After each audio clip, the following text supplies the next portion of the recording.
Curvemos a fronte e oremos a Deus.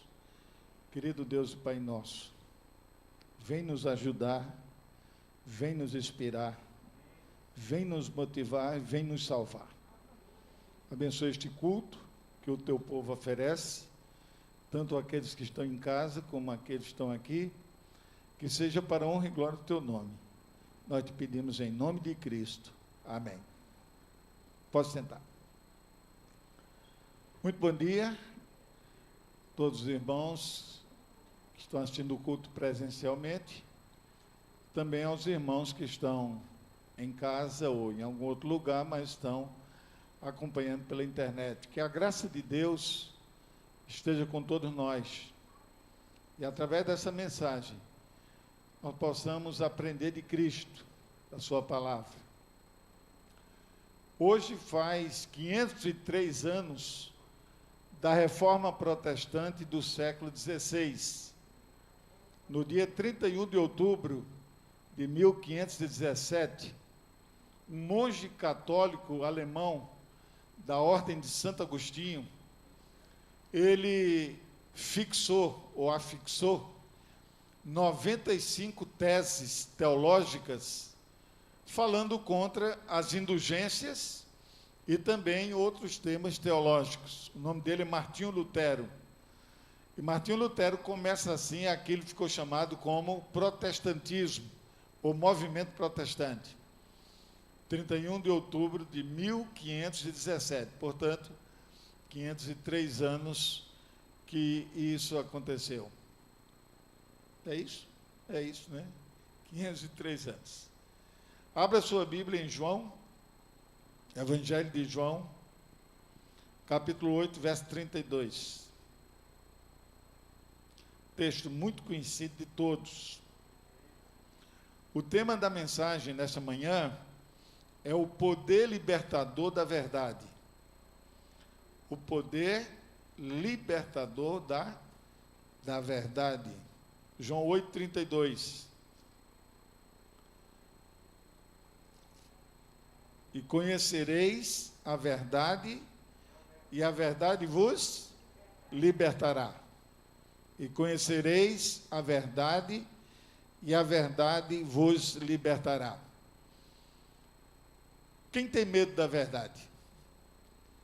Isso era um programa que havia no Brasil, da antiga TV Tupi, dirigido por um apresentador chamado Flávio Cavalcante. Ele era bastante polêmico, mas ele provocava as pessoas, tanto no auditório como em casa, com essa pergunta: quem tem medo da verdade? E semanalmente ele trazia um caso espetacular, revelando certas coisas. Alguns gostavam e outros odiavam. A gente que assistia gostava, mas a pessoa que estava envolvida odiava, logicamente, porque ele fazia revelações, não sei se verdadeiras, mas ele buscava com sua equipe fazer pesquisa e chegar ao que ele chamava de verdade. Faz cerca de aproximadamente 20 anos, eu estava vindo de São Paulo aqui para Salvador. Eu fui a São Paulo para a formatura da minha filha, eu acho que 2001, 2002, por aí. Minha filha estava formando em enfermagem no NASP. E eu fui para a formatura com o Rione e os meninos, nós fomos assistir a formatura. E quando nós voltamos, decidimos passar em Vitória do Espírito Santo. E ali nós conseguimos um apartamento para dormir e dormimos em Vitória. E ali mesmo deixamos nossa filha em Vitória. E de segunda para terça-feira ela já estava empregada numa pequena cidade chamada Marechal Floriano. Fica a cerca de 60 quilômetros de Vitória, como enfermeira do PSF, a prefeitura ali de Marechal Floriano. Então foi muito rápido entre a formatura e a colocação dela no primeiro emprego dela como enfermeira. À noite, quando eu me recolhi para dormir, eu tive febre, uma febre muito forte, problema de garganta, amidalite, coisa assim. E eu não dormi bem.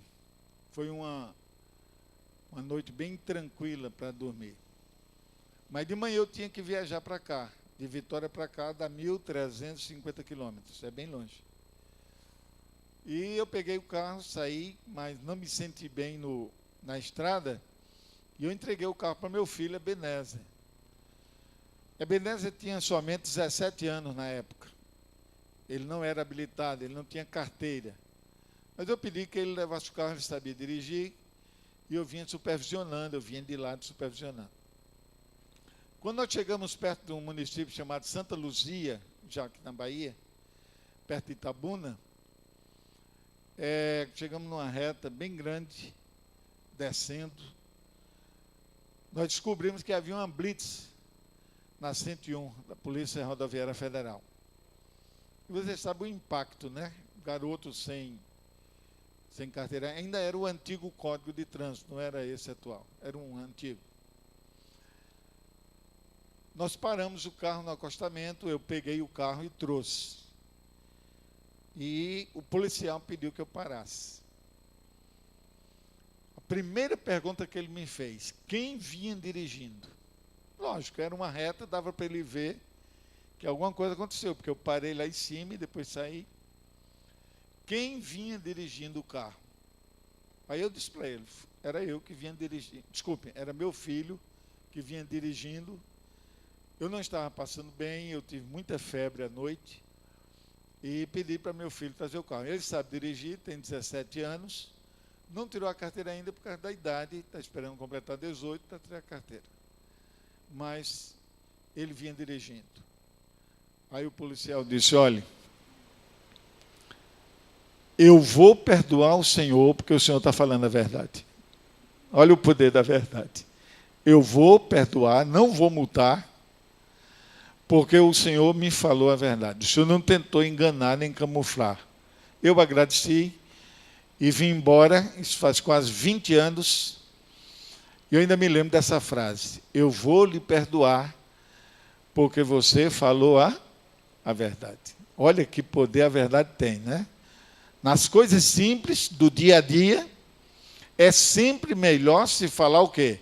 Se falar a verdade.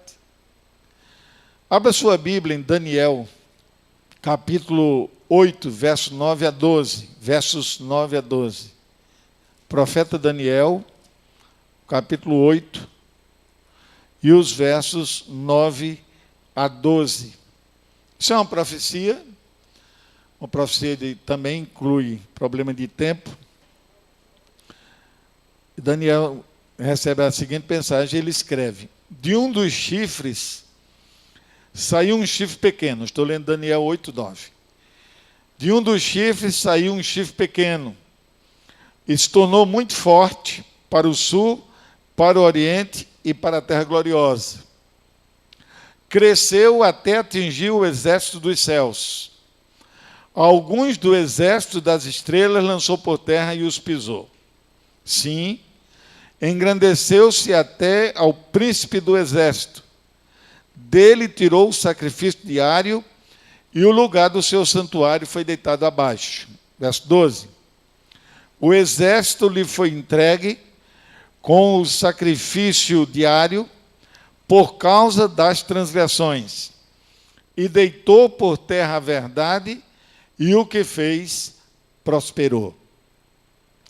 Essa profecia de Daniel, ela foi escrita por volta do 6º século antes de Cristo. Então já tem mais de 2.600 anos que essa profecia foi escrita. Mas o verso 12 traz com muita clareza para nós que no desenvolvimento da história dos povos e das nações, surgiria um poder em especial que estaria lidando de maneira maliciosa com a verdade. Surgiria um poder que tentaria calar a verdade. E o texto é muito claro, diz: lançará por terra a verdade. Não é simplesmente escamotear a verdade, tentar negar algum aspecto da verdade, mas faria uma guerra contra a verdade. lançará a verdade por terra e prosperará naquilo que faz. Isso é interessante, essa colocação.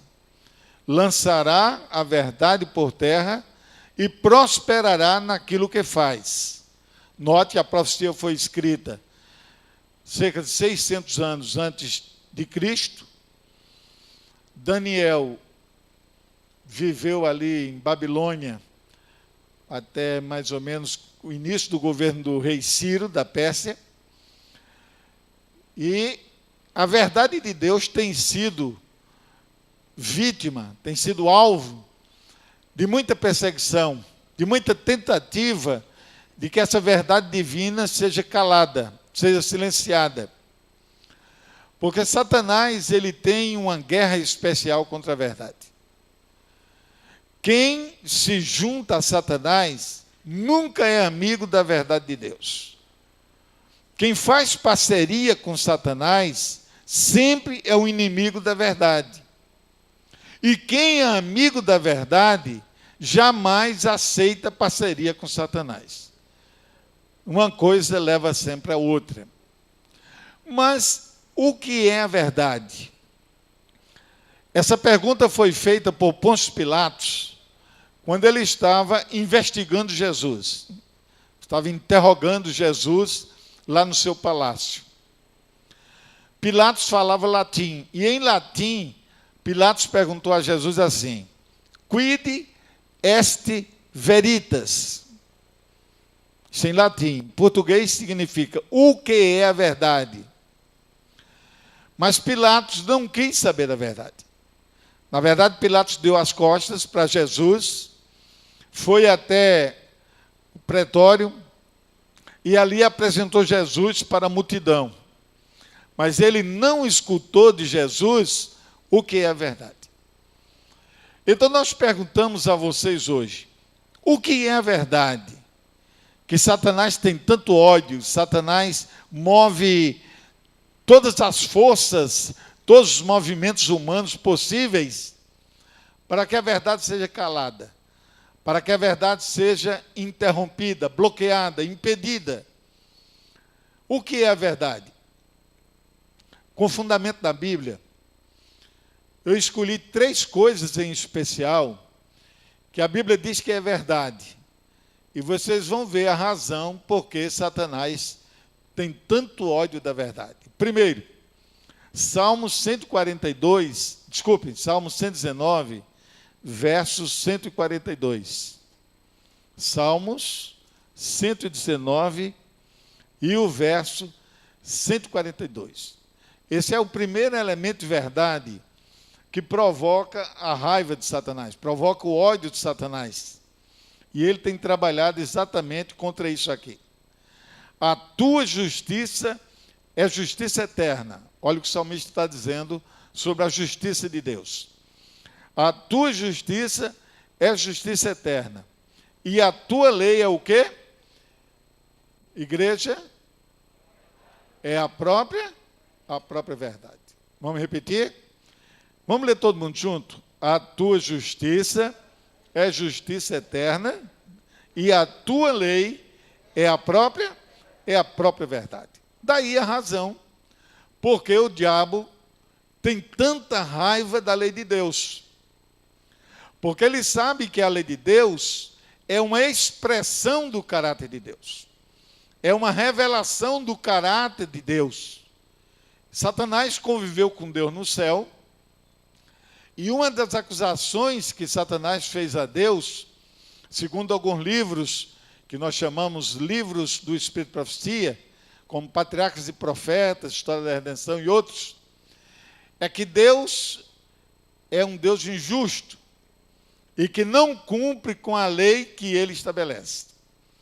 Essa era uma mentira que Satanás divulgou no céu, entre os anjos. E depois, quando ele veio para a terra, ele começa a enganar Adão e Eva com uma mentira. Deus disse: certamente morrerás. E o diabo, então, imediatamente colocou uma contrafação dizendo: é certo que não morrerás.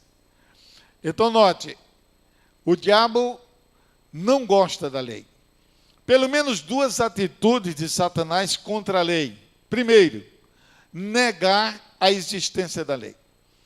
Então ele faz de tudo para que as pessoas que são formadoras de opinião nesse planeta Terra, elas trabalhem negativamente. Não, a lei não existe. Ou a lei passou, não vale mais para nós que vivemos a partir do período cristão. E o diabo, então, semeia essa mentira, e muita gente de destaque na sociedade trabalha negativamente. E eles negam a validade da lei de Deus. Ou então, trabalha de outra maneira. Fazem uma interpretação falsa, uma interpretação errada da lei. E um terceiro ponto, que o diabo trabalha também, é motivar uma obediência seletiva da lei. Também é obra do diabo. O que é a obediência seletiva da lei? Eu escolho que mandamento eu vou obedecer. O que não me interessa, eu rejeito. Eu invento uma desculpa, eu digo que não é para nosso tempo, que é coisa do passado, e para a sociedade de hoje já não cabe tal mandamento. Então, Satanás coloca na mente de alguns homens, de algumas pessoas, que a lei de Deus vale em parte, mas não vale no seu todo. E um dos alvos principais disso é a questão do sábado. Alguns 9 mandamentos são válidos, mas o quarto não é válido, só o quarto. E outros selecionam mais ou menos 2 ou 3. Outros dizem que a lei se divide só em 2 mandamentos, amar a Deus sobre todas as coisas e ao próximo como a si mesmo, e os 10 mandamentos, como um código legal, não tem validade. Então existem milhares de desculpas, milhares de argumentações, e nesse tempo de redes sociais, as redes sociais trazem as coisas mais estapafúrdias possíveis para tentar convencer as pessoas negativamente sobre a lei de Deus. Mas isso não significa nada para aquele que é um crente fiel. Para aquele que é um crente fiel, o que vale é o que está escrito na Bíblia. Não vale o que igreja A diz, o que a igreja B afirma, o que cidadão tal e qual, formador de opinião na sociedade, os chamados influenciadores, estão aí com seus blogs ganhando rios de dinheiro para propagar mentira, fake news e outras coisas. Então, o que é que vale mesmo? Vale o que está escrito. E o que é que está escrito? Está escrito assim: a tua justiça é justiça eterna. E a tua lei, não é que diz a tua lei tem a verdade. A tua lei é a própria verdade. Amém? A tua lei é a própria verdade. Isso para um crente é como uma âncora, é como uma base de apoio, que se ele se refugiar, se ele firmemente se estabelecer sobre essa base, ele vai sempre honrar a lei de Deus. Abra no Salmo 19 e veja que palavras lindas Davi falou a respeito da lei de Deus. Davi cria muito na lei de Deus. Livro de Salmos, o capítulo 19, diz assim, verso 7 em diante. A lei do Senhor é o quê? Perfeita. Você não precisa acrescentar nada, nem tirar nada. A lei do Senhor é perfeita e restaura a alma. O testemunho do Senhor é fiel e dá sabedoria aos simples. Os preceitos do Senhor são retos e alegram o coração. O mandamento do Senhor é puro e ilumina os olhos. Olha que coisa. Verso 10. São mais desejáveis do que ouro, mais do que muito ouro depurado, e são mais doces do que o mel e o destilado dos favos. Amém. Que coisa linda, né? A lei do Senhor é o quê? Perfeita. Não adianta querer colocar defeito na lei, achar problema na lei. Lá em Romanos, capítulo 7, verso 12, Paulo diz: A lei é santa e o mandamento é santo, justo e bom. A lei é santa e o mandamento é o quê? Santo, justo e bom. O problema é que eu não sou santo, nem justo, nem bom. Agora leia 7,14 de Romanos, você vê. Ele diz assim: a lei é espiritual e eu sou carnal. Não vai dar certo esse encontro. Se o espiritual se encontra com o carnal, em vez de salvação, vai ter condenação. Porque o carnal, ele segue a carne, o mundo, o pecado. E a lei de Deus condena exatamente o quê? O pecado. Então, o encontro de um homem carnal com a lei espiritual termina em condenação. Por isso que a lei não pode salvar a gente. Ninguém pode ser salvo, justificado e salvo diante de Deus mediante a lei, mediante o seu esforço de guardar a lei. Pastor, haveria uma possibilidade de eu ser salvo guardando a lei? Nenhuma. Veja só, vamos dizer que você recebesse o dom da perfeição hoje, e de hoje até o fim de sua vida, você obedecesse a lei de Deus perfeitamente. Mas a lei não retroage, ela não resolve o teu passado. A lei poderia resolver teu problema daqui para frente, mas o passado, o teu passado te condena. Como diz um filme aí brasileiro. O teu passado te condena. Por isso que a lei não pode salvar ninguém, porque ela não retroage. E ela também não é prospectiva, ela não vai para diante. Cada dia você teria que ser um guardador perfeito da lei. E nunca pecar, nem por pensamento, nem por palavra, nem por ação. Onde se acha esse homem? Onde se acha essa mulher que eu quero entrevistá-lo para saber como ele conseguiu? Não existe. Só existiu um homem na Terra, dos bilhões e bilhões de habitantes da Terra. Só existiu um homem que nunca pecou nem pensamento, nem palavra, nem ação. O nome dele, Jesus, o Cristo. Só ele. Por isso que nós somos salvos por ele. Exatamente o homem perfeito. Pega aí Romanos, capítulo 5, e o verso 19. Romanos 5, 19. Porque só Jesus é salvação para nós. Romanos 5, 19 tem a resposta. E é tremendo. Esse livro de Romanos é de um impacto grande. 19. Porque como pela desobediência de um só homem. Quem foi esse homem? Adão. Desobediência. Ainda não é Jesus. Porque como pela desobediência de um só homem, muitos se tornaram pecadores, assim também, por meio da obediência de um só. Quem é? Jesus, segundo Adão.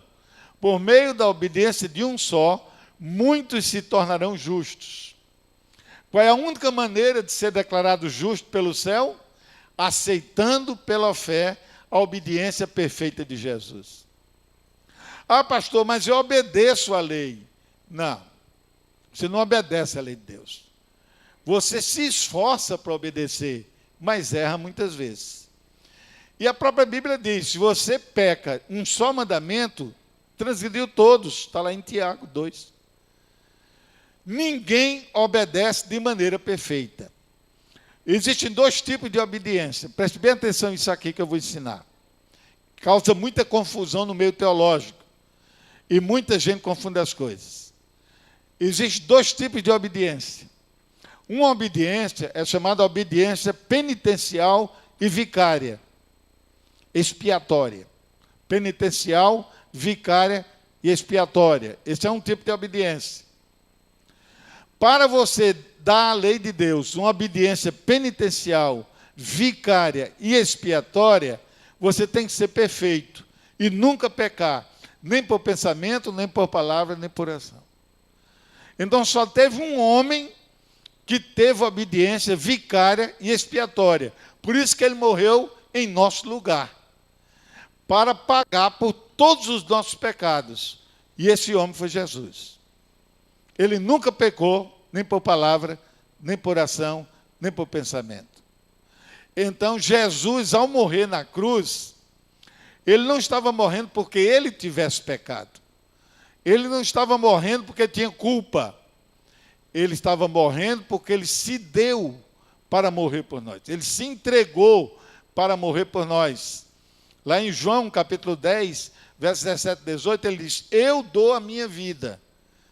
Não é que alguém toma a vida dele. Não foi Pilatos que matou Jesus, não foi Judas com sua traição, não foram os fariseus. Não, ele deu a sua vida. Ele disse: eu vim para dar a minha vida e depois eu a retomo. Eu dou. Olha a liberdade de Jesus. Quando Pedro cortou a orelha do sumo sacerdote, do servo do sumo sacerdote, ali no Getsêmani, quando Jesus foi preso, diante das oliveiras, à noite, aí Jesus disse: ô Pedro, você não sabia que se eu quisesse, eu pediria ao meu pai que mandasse uma legião de anjos, e ele viria e me libertaria da mão desse povo aí? Você não sabia isso? Guarda a espada, não é por esse caminho, não é o caminho da espada, não é o caminho da guerra, é o caminho da fé, do Espírito, que você alcança a salvação. Então, essa obediência. Aí, pastor, quer dizer que a gente não precisa mais obedecer, porque Jesus já obedeceu por nós? Calma aí, devagar com o andor, que o santo é de barro. Muita calma nessa hora. Note bem, não quer dizer que eu não devo obedecer. Aí está o erro dos teólogos, que dizem assim: Jesus já obedeceu por nós, nós não precisamos mais obedecer, porque com a morte de Jesus a lei caducou. Mentira. A lei não caducou. Eu não preciso obedecer. Leia Romanos 3:31. Pega aí, Romanos 3:31. Começou a aula de Romanos agora, né? Mais tarde continua. 3:31. Anulamos, pois, a lei pela fé? A salvação pela fé anula a validade da lei? Paulo diz: não, de maneira nenhuma. Antes, confirmamos a lei. Se nós, ao recebermos a salvação em Cristo, a lei fica confirmada, não há anulação da lei. E o que Jesus falou em São João 14:15, se vocês me amam, vocês vão guardar os meus mandamentos. Amém? Se vocês me amam, então a obediência é prova de amor, é prova de um relacionamento pessoal com Cristo, e a exaltação da lei deve fazer parte da vida de qualquer cristão. Cristo disse assim, no mesmo livro de João, capítulo 15, eu guardei os mandamentos de meu Pai, e no seu amor permaneço. E então ele nos estimula a também guardarmos esses mandamentos para permanecermos no amor de Deus. Então, obediência expiatória, penitencial, foi a de Cristo. Porque foi uma obediência em lugar de alguém, para salvar alguém. Chama-se obediência também substitutiva. Ele obedeceu em nosso lugar, porque nós não tínhamos forças para provocar essa obediência, para produzir essa obediência. Pastor, e a minha obediência? Qual o significado da minha obediência? É requerido de mim obediência? Lógico. Se até o diabo foi expulso do céu porque desobedeceu, se Adão e Eva foram expulsos do jardim do Éden porque desobedeceram, você acha que vai entrar no céu desobedecendo? De maneira nenhuma, nem chega lá. A minha obediência é exigida, mas é chamada obediência de louvor. Não é penitencial. Não é, não é expiatória. Ela não expia uma culpa, ela não paga um pecado. Porque Cristo não aceita, e a Bíblia diz isso, salvação pelas obras humanas. Os judeus tentaram isso. Muita gente tem tentado isso. Mas Deus não aceita obediência minha nem sua como sendo expiatória. Mas sempre Ele aceita a nossa obediência como sendo um louvor a Jesus. Obediência de louvor, nós chamamos de obediência laudatória, obediência de louvor. Eu amo Jesus, eu obedeço Jesus na medida do possível, na medida que a minha humanidade consagrada e santificada pode alcançar essa obediência, mas não é perfeita. Jesus recebe como sendo um ato de louvor e gratidão. Obediência é consequência da salvação. Só uma pessoa salva pela fé em Jesus vai ter interesse em obedecer a Jesus. Porque o ímpio, desobediente e infiel não tem nenhum interesse em obedecer a Deus. Todo o interesse do ímpio, do infiel, está em gozar esse mundo. E esse mundo é inimigo da verdade. Então note, a tua lei é a própria verdade. Mas não confundir a sua obediência com a obediência de Jesus. A obediência de Jesus é perfeita e é expiatória. A minha é imperfeita e é a obediência de louvor, que só pode ser produzido por uma pessoa que já aceitou Jesus e foi salvo pela fé. O segundo elemento verdade que o diabo não gosta, e ele faz de tudo para que as pessoas rejeitem, está em João 17:17. Evangelho de João, capítulo 17, verso 17. É o segundo elemento verdade que o diabo odeia. E faz todo tipo de guerra para impedir que esse elemento verdade seja divulgado.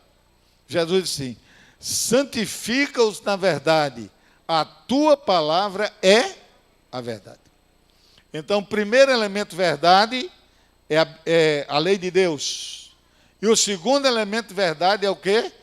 A palavra de Deus. Daí também o diabo fazer tanta guerra contra a Bíblia Sagrada. Desde os tempos mais antigos que o diabo tenta confundir as pessoas com as revelações de Deus. Ou negando a revelação de Deus, ou então interpretando de maneira errada as revelações que Deus tem na sua palavra. O próprio Jesus diz assim: errais não conhecendo a verdade e nem o poder de Deus. Errais não conhecendo a verdade. E essa verdade estava expressa na Bíblia Sagrada. Isso é interessante. Jesus disse o que mais? São Mateus 5:17. Não penseis que eu vim revogar a lei ou os profetas. Eu não vim revogar, vim para cumprir. E na tentação, Jesus disse: nem só de pão viverá o homem, mas de toda palavra que procede da boca do Senhor. Nós só temos uma carta, um GPS, que vai nos colocar dentro do céu, é a Bíblia Sagrada. Você está perdido? Está confuso? Está sem saber o caminho? Está sem saber que direção tomar? Estude a Bíblia com desejo de aprender. Com desejo de aprender. Você pode ler a Bíblia de maneira intelectual. Você pode ler a Bíblia para matar, quem sabe, um momento de estresse que você está vivendo, arrumar alguma coisa para se ocupar. Em qualquer situação, você lê a Bíblia. Se você permitir, ela salva você. Quando eu digo ela salva, não é dispensando o trabalho de Cristo, é lógico. É uma luz, como diz o salmista, né? Lâmpada para os meus pés é a tua palavra e luz para o meu caminho. Salmo 119, 105. Ela é uma lâmpada, vai iluminar o caminho, vai encaminhar o roteiro da vida da gente nesse mundo. Então nós já temos dois elementos. Nós temos a lei de Deus, como sendo a própria verdade, e nós temos a palavra de Deus, como também sendo a verdade. E o diabo não quer que você estude a Bíblia. Ele vai colocar obstáculos, vai colocar preguiça, vai colocar antipatia, enfado e um monte de coisa para você não estudar a Bíblia, para você não pesquisar a Bíblia, para você não conhecer a verdade. Conhecereis a verdade e a verdade vos libertará. Mas o diabo não quer a sua libertação. O diabo quer você escravo dele. no vício, na mentira, no engano, na trapaça. O diabo não quer que sua família estude a Bíblia. O diabo não quer que sua família tenha na Bíblia a referência principal para ter uma vida conjugal entre marido e mulher, uma vida familiar entre os pais e os filhos de alto nível. O diabo não quer. E tudo isso está na Bíblia, todo esse direcionamento, todo esse caminhamento está na palavra de Deus, na revelação de Deus. Então, alguns negam a Bíblia definitivamente. Comparam a Bíblia com qualquer livro. Isso aconteceu muito na idade do iluminismo, no tempo do iluminismo. O racionalismo não aceitava a Bíblia porque precisava fé para aceitar a mensagem da Bíblia. E o racionalismo iluminista negava qualquer valor para a fé. O que valia era a razão, iluminada pela chamada ciência e tal. Eu estou vendo a ciência aí, o que é que está falando. Batendo cabeça por aí, até Natal da Covid-19. Está a ciência batendo cabeça. Um diz uma coisa, diz outra. Amanhã desmancha, depois diz outra coisa. E está aí esse bate-cabeça. Tem aqueles que negam o problema e tem aqueles que não sabem interpretar o problema. Mas são formadores de opinião. E um grupo de pessoas segue um, outro grupo de pessoas segue outro grupo de pessoas segue um terceiro, e viram uma confusão terrível na sociedade humana. E daí a pouco ninguém entende ninguém. E o problema vai avançando. E nós estamos vendo a situação como está.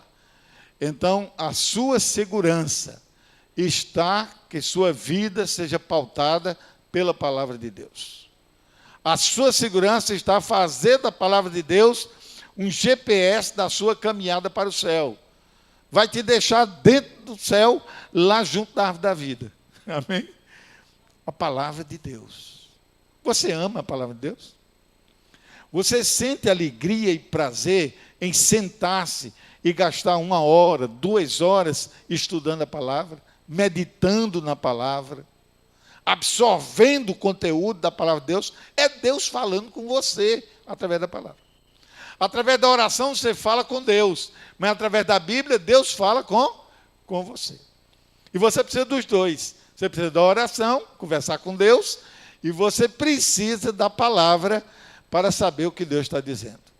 Então as pessoas às vezes tomam caminhos errados, tomam atalho na vida. Poderiam ir numa linha reta, seguindo a palavra de Deus, mas são teimosos, cabeçudos, querem ser independentes de Deus, querem fazer sua própria vontade, andar os seus próprios caminhos. Mas quem é servo de Deus não tem caminho pessoal. Só existe um caminho, e esse caminho é Jesus. Quem é servo de Deus se abre para Jesus, se deixa conduzir por Jesus, se disponibiliza para Jesus e para a sua palavra. Em João 5, 39 e 40, Jesus Cristo fez uma crítica aos fariseus e à liderança, formadores de opiniões em Israel, do seu tempo. Já diz assim: examinais as Escrituras, quem quer me ajudar? Porque julgais ter nelas a vida eterna. E são elas mesmas que testificam de mim. Mas o verso 40 geralmente não é lido. O verso 40 diz assim: mas vocês não querem vir a mim para serem salvos. A gente leu 39, né? Exame das Escrituras, e não leu o 40. Cuidado, lê o texto completo. O 40 diz o quê? Mas vocês, falando aos fariseus, né, vocês não querem vir a mim para serem salvos. Lê a Bíblia, estuda a Bíblia, pesquisa a Bíblia, e a Bíblia vai revelar que há um Salvador, que há salvação, e que esse Salvador é Jesus, e que a salvação está em Jesus. Mas você não quer Jesus. Você quer seguir sua cabeça toda, desorientada. Quer seguir sua cabeça, seguindo Faustão, seguindo Xuxa, seguindo Eliana, seguindo outros indivíduos por aí afora, formador de opinião na TV, na internet, os chamados influenciadores que estão arrebanhando milhões de seguidores. Não quer seguir Jesus, não quer seguir a Bíblia, não interessa. E o diabo coloca isso em você. A Bíblia não interessa, é um livro velho, é um livro atrasado, ultrapassado, e enche sua cabeça essas coisas. Mas aqueles que seguem a Bíblia como palavra de Deus santa, a revelação santa de Deus, são os mais felizes. Pode não ter muito dinheiro, pode não ter fama, pode não ter isso ou aquilo desse mundo, mas tem Deus, tem sua palavra, tem segurança, tem certeza por onde está caminhando. Já imaginaram quando Paulo escreveu, estava morrendo, ia ser decapitado por Nero, aí ele escreve para o seu amigo Timóteo: eu sei em quem tenho crido. Irmãos, que coisa linda. Eu sei em quem tenho crido. E estou bem certo. Eu estou certo. Não é vacilão, não. Não é insegurança. Será que ele vai me salvar? Será que ele vai me dar a coroa da vida? Não existia isso na cabeça de Paulo. Eu estou bem certo que ele é poderoso para guardar o meu tesouro até aquele dia. E ele diz: e não somente a mim, mas a todos quantos amam a sua vinda. Amém? Que presente extraordinário. Palavra de Deus. Quem seria eu sem a palavra de Deus?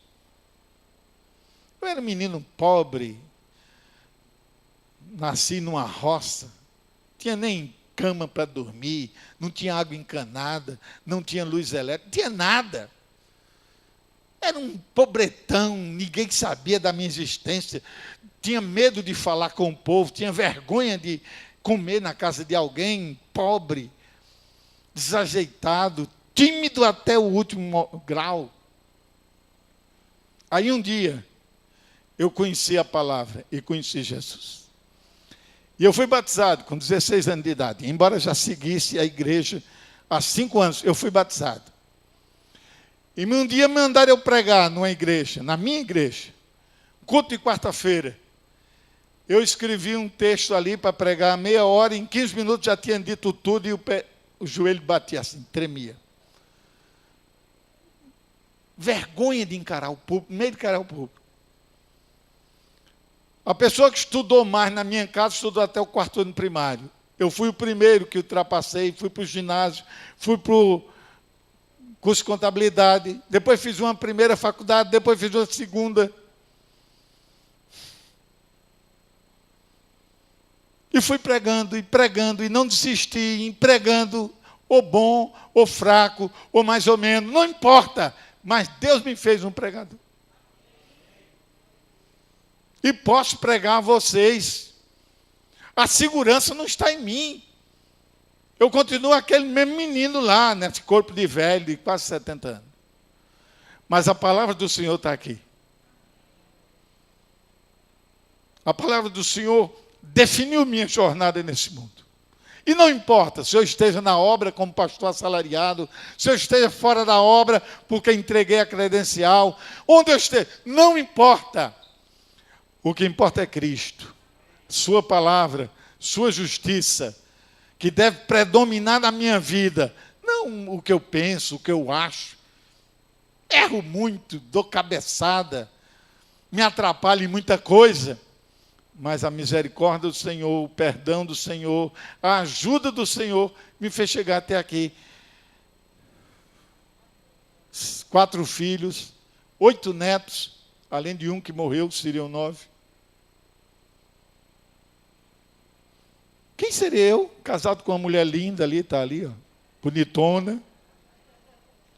45 anos casados. O Senhor tem nos abençoado, tem nos unido, tem nos levado para frente. Com base em quê? Na lei de Deus, na palavra de Deus e em São João 14,6. Terceiro elemento verdade. Jesus disse o quê? Eu sou o caminho, a verdade e a vida. Ninguém vem ao Pai senão por mim. Jesus diz: eu sou a verdade, diz Jesus. Você quer seguir outro? Quer seguir outro Messias, falso Cristo, falso Messias? Quer seguir outro formador de opinião? Quer seguir a cabeça de A ou de B? Se você quiser, siga, mas vai quebrar a cara, já fique sabendo disso. Pedro disse assim, Atos 4,12, decore esse texto. Atos 4,12, decore esse texto. Porque abaixo do céu não existe nenhum outro nome pelo qual importa que sejamos salvos, a não ser o nome de Jesus. Abaixo do céu. abaixo do céu. Você procura em qualquer homem, qualquer nome bonito, figurão, importante, bilionário, cheio de títulos de universidade, disso, daquilo. Jesus diz o quê? O que Pedro disse, aliás, não há nenhum outro nome dado entre os homens pelo qual importa que sejamos salvos. Você quer ser salvo? O tripé onde deve estar estruturada a sua salvação: Cristo, a Bíblia e a lei de Deus. Qual é o tripé? Cristo, a Bíblia e a lei de Deus. Ou Cristo, a lei de Deus e a Bíblia.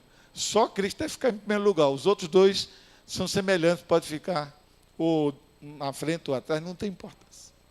Mas se sua vida de crente se resume a essa frequência à igreja, ou assistir virtualmente a Novo Tempo, a Central, se sua vida se resume a você aceitar resto de Bíblia, resto de pregação, opinião de fulano, opinião de Beltrano, pastor A, pastor B, doutor A, doutor B. Está aí, a internet está assim. Atos 4:12. E eu termino com Apocalipse 14:12. O que é que tem Apocalipse 14:12? Aqui está a perseverança dos santos. O que é perseverança? É permanência, é continuidade, é insistência. Não é uma religião pontual, que hoje é crente, amanhã é diabo. Que hoje está na igreja, amanhã está no mundo. Não é tipo de religião, é religião permanente. Aqueles que perseveram. Perseveram em quê? Para ser santo? Guardar os mandamentos de Deus e andar pela fé em Jesus. Ou melhor, ter fé em Jesus para poder ter condição de obedecer os mandamentos de Deus. Sua obediência não vai ser perfeita, porque você não é perfeito, mas vai ser satisfatória para o que Deus quer de você. Amém? E para terminar, eu disse que ia terminar, mas tem um texto mais e eu quero acabar, já passei da hora. 1 Timóteo 3,15. Aí você pergunta, pastor, qual é o papel da igreja nisso que o senhor pregou? Eu vou encerrar mostrando qual é o papel da igreja. 1 Timóteo, capítulo 3, e o verso 15. Paulo estava preso na prisão marmetina, em Roma. Já sabia que ia ser decapitado, porque Nero já tinha matado Pedro, e agora estava preparando para matar Paulo. E Paulo então escreveu para Timóteo, que era um pastor auxiliar de Paulo, pastor jovem. Paulo disse assim, verso 14: escrevo-te estas coisas, esperando e ver-te em breve. Mas não viu. Não viu. Ele não foi libertado. Para que se eu tardar, quer dizer, tardar em ver-te, para estar contigo pessoalmente, se eu tardar, fiques ciente de como se deve proceder onde? De como se deve proceder na casa de Deus, que é a igreja do Deus vivo. A casa de Deus é o quê? É a igreja do Deus vivo. E essa igreja do Deus vivo deve ser o quê no plano da salvação? Coluna e baluarte da verdade. Não é igreja qualquer, não é um ensino qualquer, não é uma teologia qualquer coisa serve. Se para você como crente qualquer coisa serve, então você aceita comer farelo de porco por aí. Comer comida estragada que estão servindo nas igrejas por aí ou na internet. O que é a igreja de Deus? Coluna e baluarte da verdade. Para que se usa uma coluna no templo ou no edifício? Qual é o papel da coluna? Sustentação. Então a igreja é quem deve sustentar a verdade divina diante da sociedade onde ela está inserida. Se a igreja falhar, o mundo não vai acreditar na igreja. A igreja não pode falhar. Nossas comissões, nossos cultos, nosso serviço missionário, nosso trabalho assistencial só tem significado se for construído em Cristo, na verdade e na lei, para ser coluna e baluarte da verdade. Nenhum adventista tem o direito de falar mentira. Nenhum pastor adventista ou ancião adventista tem o direito diante de Deus de turbar a verdade, de desviar-se da verdade. Não tem esse direito, porque Deus há de trazer a juízo tudo que nós fizermos. E Deus não facilitará para quem dá as costas para a verdade. Eu não vou ler, mas deixar com vocês. Romanos 1:18. Não vou ler aqui. Romanos 1:18. Fica para vocês meditarem em casa. Que Deus abençoe, que o Espírito do Senhor leve vocês para casa com essa certeza, com esse tripé, para vocês andarem no caminho da salvação. Cristo, sua lei e o quê? A sua palavra. Vamos levantar e vamos orar? Querido Deus e Pai nosso, aqui estamos nós. O que somos nós? Pobres pecadores, fracos. De vez em quando estamos caindo, estamos até negando a verdade com posturas e atitudes erradas. Perdoa, Senhor. Tem misericórdia de nós. Aceita-nos apesar do que nós somos. Perdoa nossos erros. Põe em nós o Teu Espírito, para que nós tenhamos luz em nossa mente, uma mente iluminada. Que o Espírito do Senhor conduza a nossa mente ao estudo da Bíblia, à aceitação de Cristo e diariamente a obediência à Tua lei. Leva-nos para casa com esse ideal de vida, com esse desafio de vida. É o que eu te peço, por mim e por eles, em nome de Jesus. Amém. Feliz sábado. Para vocês que estão na internet, um feliz sábado, que a paz do Senhor esteja com vocês.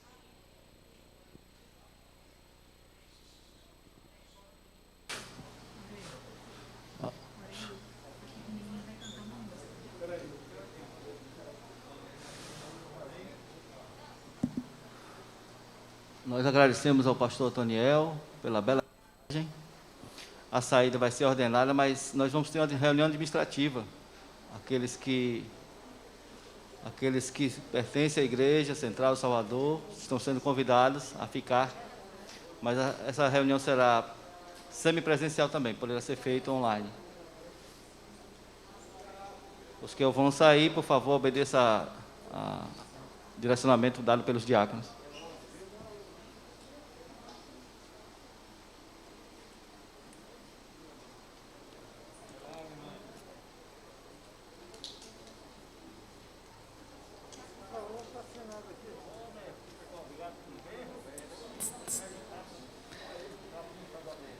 Irmãos, como foi anunciado, nós vamos ter agora a reunião administrativa. Graças a Deus, a pauta está bem enxuta, então quero apelar a você que é membro batizado da Igreja Central, a permanecer para que você aprecie esse momento, dê também a sua contribuição, participando do momento da votação.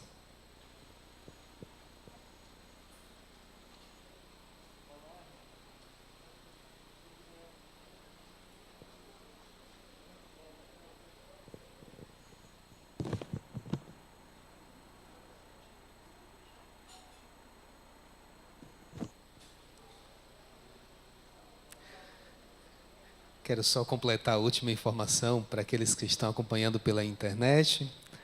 A transmissão ainda está em andamento. Você que é membro desta igreja, você também é convidado a participar da reunião de agora por meio do aplicativo Zoom.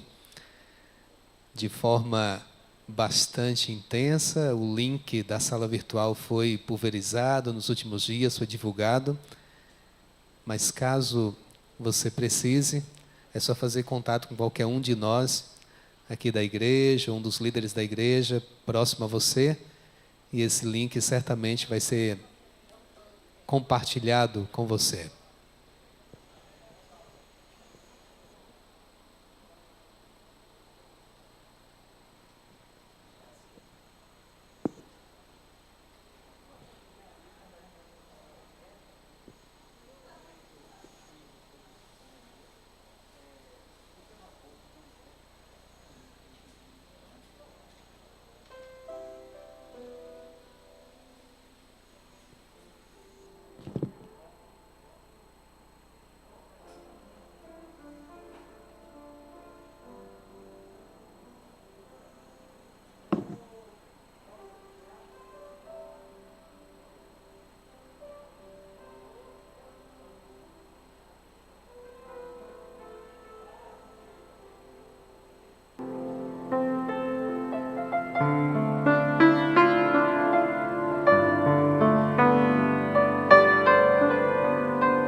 Amém.